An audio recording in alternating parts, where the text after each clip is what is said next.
Oke, selamat pagi. Assalamualaikum warahmatullahi wabarakatuh.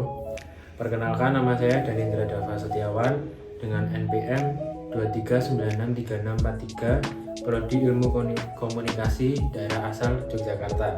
Usia 20 tahun.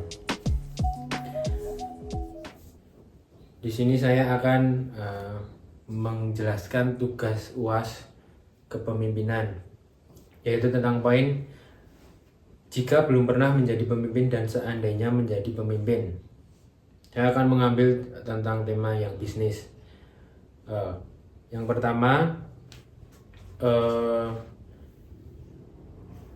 nama bisnisnya, yaitu saya akan melakukan bisnis tentang restoran atau rumah makan. Kemudian alamatnya nanti kemungkinan di daerah kota, karena kita melihat ramainya pasar itu banyak orang yang di daerah kota dan kita mendekati daerah-daerah kampus yang ada di kota Yogyakarta.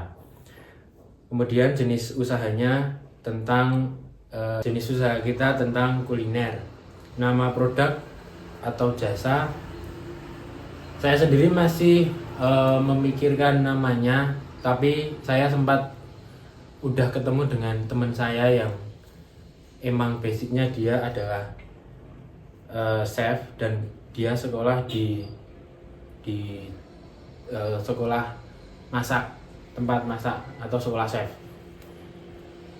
Kemudian visi dan misi saya sebagai pemimpin dan untuk restoran ini, visinya menjadi pilihan utama masyarakat dalam menikmati hidangan berkualitas dengan suasana yang nyaman dan pelayanan terbaik. Kemudian untuk misi ada 4, yaitu menyajikan hidangan berkualitas, memberikan pengalaman kuliner yang menyenangkan, menciptakan suasana tempat makan yang nyaman dan hangat, menerapkan inovasi pada setiap menu. Bagaimana Anda memulai proses memimpin? Oke, yang pertama tuh kemarin saya sudah sempat ketemu sama teman saya itu, dan saya memulai dengan memimpinnya, yaitu bagaimana target kita dalam membuat sebuah restoran ini. Jadinya pasar kita kemana saja, segmentasi kita ke umur berapa saja, dan itu udah kami pikirkan. Karena makanan yang kita ambil itu jenisnya rice bowl, terus ada sedikit khas atau karakter dari makanan kita yang masih kita bahas sama teman saya itu, yaitu memimpinnya mulai dari perancangan bagaimana restoran ini dari awal, dan kemudian merancang bagaimana penyampaian tentang restoran ini, pemasarannya mau melalui apa saja, dan menu-menunya itu apa aja. Kemudian bagaimana proses menjelaskan kepada anggota atau pengikut agar bisa mencapai visi dan misi Anda. Menurut saya akan menjelaskan terhadap anggota saya tentang restoran ini dan menerapkan visi dan misi tersebut. Setidaknya saya menjelaskan dari awal tentang kita harus sesuai dengan visi dan misi kita, dengan walaupun di depan nanti ada beberapa masalah dan ada beberapa rintangan, bagaimana kita untuk menghadapi rintangan tersebut. Karena emang restoran ini kan lebih banyak dengan pengunjung dan pengikut, ya bisa dikatakan pengikut, agar bagaimana cara kita si pembeli ini kembali lagi ke tempat kita dengan mengajarkan kepada teman-teman anggota itu bagaimana melayani pengunjung dengan baik. Kemudian bagaimana cara menghadapi masalah yang datang baik dari internal maupun eksternal. Jelaskan dan berikan contoh. Mungkin setiap masalah itu pasti ada, internal maupun eksternal. Internal sendiri dari kita, dari anggota kita, eksternal dari apa yang kita tidak ketahui. Sebenarnya cara menghadapinya yaitu kita harus mencari titik masalahnya dahulu, Pertama itu masalahnya tentang apa dulu.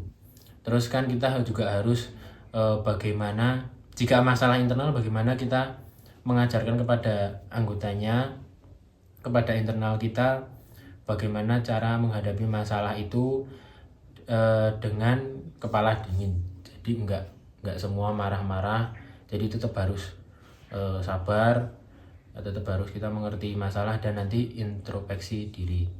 Kemudian dari masalah eksternal sendiri kan dari pengunjung ataupun dari eksternal kita sendiri. Itu cara menghadapinya dengan memberikan pelayanan yang terbaik, dan kita akan memperkecil kemungkinan masalah. Walaupun masalah itu tetap ada, kita harus memperkecil masalah pada setiap pelayanan kita. Kemudian gaya kepemimpinan apa yang Anda pakai? Jelaskan kenapa dan berikan contoh.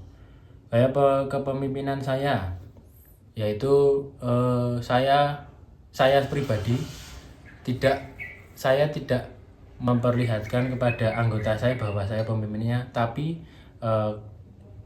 mereka harus paham bagaimana porsinya mereka sebagai anggota, porsinya mereka terhadap tugas-tugasnya sendiri. Jadi semua itu sama, tapi emang ada batasannya sendiri. Semua ada tanggung jawabnya sendiri. Bagaimana cara Anda mengambil keputusan dalam menjalankan organisasi tersebut? Cara saya mengambil keputusan dalam organisasi ini sebagai seorang pemimpin dalam restoran tersebut, yaitu saya akan musyawarah terlebih dahulu. Bagaimana titik masalahnya itu terjadi di mana, dan akan kita rembukan, kita obrolkan bagaimana keputusan yang baik agar semua anggota dan restoran ini menjadi lebih baik ke depannya. Kemudian yang terakhir, apa yang Anda implementasikan setelah belajar kepemimpinan untuk kehidupan sehari-hari? Yang saya pelajari dari kepemimpinan untuk kehidupan sehari-hari yaitu pertama, komunikasi yang jelas dan terbuka.